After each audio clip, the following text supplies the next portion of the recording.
Le roi Balak se tenait au sommet des murs de son palais, regardant la vaste mer de tentes israélites s'étendre à travers la vallée.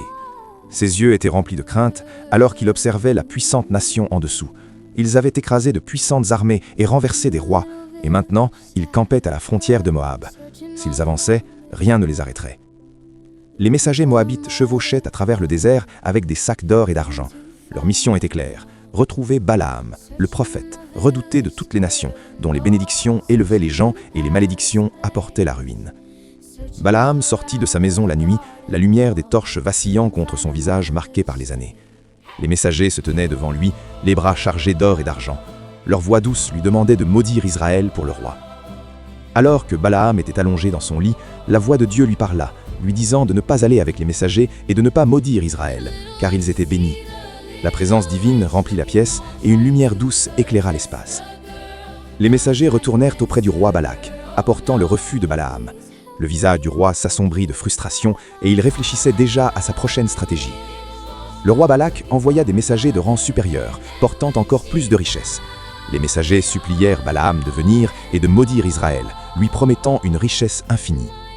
Balaam s'agenouilla près de son lit, priant encore une fois à Dieu, demandant s'il devait aller avec les messagers. Une douce lumière entra dans la pièce pendant qu'il attendait la réponse de Dieu. L'âne de Balaam s'arrêta soudainement sur la route, refusant d'avancer. Balaam tira sur les rênes, frustré, ignorant le danger devant lui. Dans un moment de choc, l'âne de Balaam parla soudainement, lui demandant pourquoi il l'avait frappé 3 fois.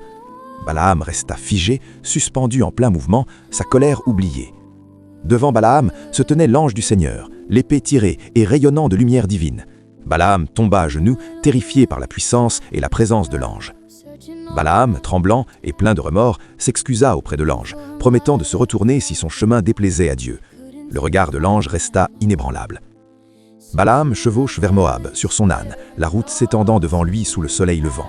Son visage reflète à la fois la prudence et la détermination. Balaam arrive aux portes de Moab, où le cortège royal du roi Balak l'attend. La grandeur de la ville est évidente et la tension est palpable.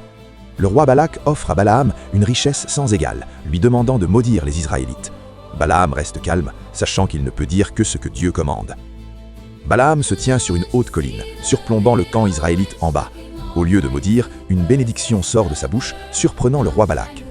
Balak, furieux de la bénédiction de Balaam, s'éloigne en furie, sa colère s'intensifiant.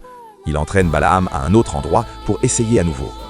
À un autre endroit élevé, Balaam bénit de nouveau les Israélites, malgré les exhortations de Balak pour les maudire. La colère sur le visage de Balak s'intensifie. Balaam se tient une 3e montagne, surplombant le camp israélite. L'Esprit de Dieu vient sur lui et il prononce une bénédiction finale. Incapable de contenir sa rage, Balak accuse Balaam de trahison. Balaam reste ferme, inébranlable dans sa foi. Balaam, rempli de l'Esprit de Dieu, prononce une prophétie concernant une étoile montant de Jacob et un sceptre émergeant d'Israël.